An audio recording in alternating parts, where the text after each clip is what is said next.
In a society where lines on paper had the power to evoke emotions, spark rebellion, and inspire dangerous ideas, the government declared a war not just on words but on art itself.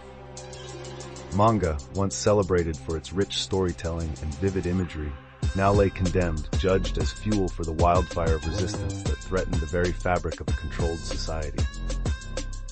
Flames consumed the pages as if hungry for the stories they told. The ember-hearted officials, often called the erasers, were tasked with purging the world of these rebellious scrolls. At their helm stood a young, stern woman known only as Kira. She believed in the scorched path of her duty with such fervor that parents would whisper her name to frighten their children into obedience. The air was thick with ash and the acrid scent of burning ink the day Kira and her squadron arrived in a suburban neighborhood rumored to harbor an underground library, a sanctuary for the forbidden manga. The neighborhood was eerily quiet, the silence punctuated only by the rhythmic steps of the erasers as they commenced their search. Each home they entered was left emptier than before, stripped of the vibrancy that once lined their shelves. Yet, behind a clever facade of a kitchen pantry, Kira stumbled upon a hidden door. Pushing it ajar, her eyes widened at the sight of walls lined with the most extensive collection of manga she had ever seen. Her breath caught in her throat, not because of the danger it represented, but because for a moment she saw what others saw in these illustrated pages: escape, beauty, truth. Her hand lingered over the cover of a manga where bold strokes and delicate lines danced together to form a hero's journey. The character's eyes seemed to plead with her, defying her to burn their world down. Kira hesitated a moment of human weakness she'd never allowed herself. That moment was shattered by the sound of a soft, resolute voice. "Beautiful, aren't they?"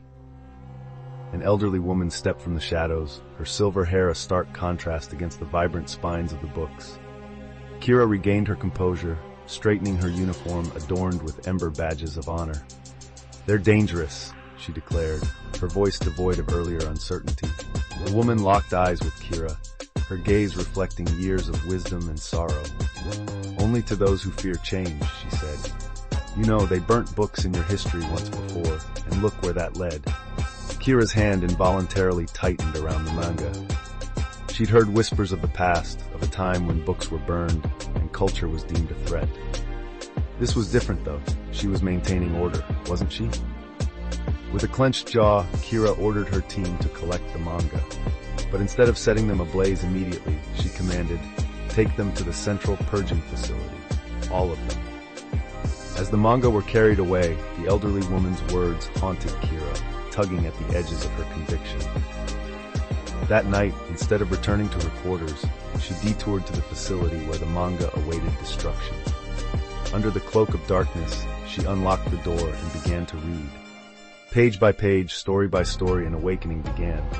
In the black and white sketches, she found color she didn't know she was missing from her life. In the silent panels, she heard voices that had long been silenced.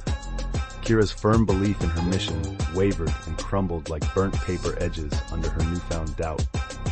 As dawn approached, Kira made her decision. The world needed to remember, to feel, to dream. And so, she did the unthinkable.